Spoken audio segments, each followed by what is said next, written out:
Dans le Pas-de-Calais, le maire d'Arras demande à la justice d'empêcher l'exécution de Toto. Donc ça doit être Toto. Une famille du Pas-de-Calais près d'Arras a recueilli en novembre dernier un marcassin rescapé d'une partie de chasse. Oh, le marcassin. Bah, j'espère qu'ils l'ont. Eh ben, ça doit être plein de puces, cette saloperie. Moi, tu me diras, je rêve où on faisait des brosses à dents avec les poils de marcassin. Non? Je dis des bêtises? Frédéric Le Turc, ça c'est un joli nom, ça estime sincèrement qu'un compromis est possible pour sauver le sanglier apprivoisé. Toto compte un nouveau soutien en la personne du maire d'Arras. Arras, d'ailleurs, il y a eu un fait divers il n'y a pas très très longtemps là-bas. Frédéric Le Turc, qui préside également la communauté urbaine, affirme que celle-ci ne sera pas complice de la mise à mort du sanglier apprivoisé, alors que le délibéré de cette affaire est attendu vendredi prochain.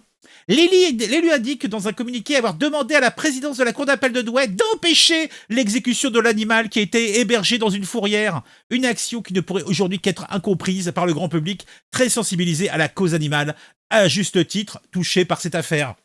Mais bon, je suis pas sûr que un sanglier, sa vie, ça doit se passer, je ne sais pas, dans un parc ou je sais pas où.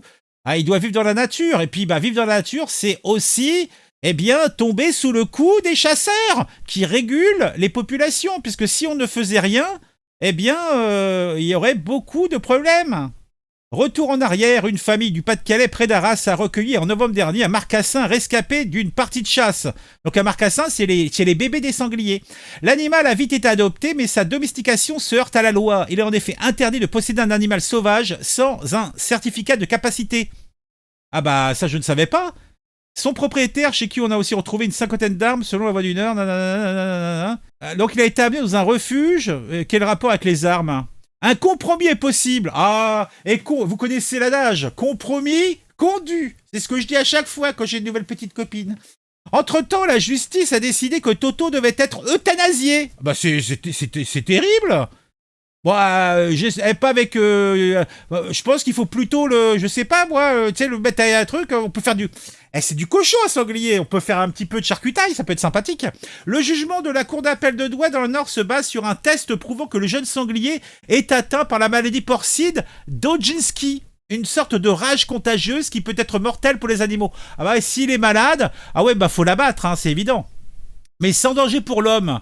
Ah ouais, mais bon, s'il peut contaminer des clébards, des machins, c'est peut-être pas des chats ou je sais pas quoi. Depuis, l'avocat d'Affaibli a déposé un pourvoi en cassation et une pétition.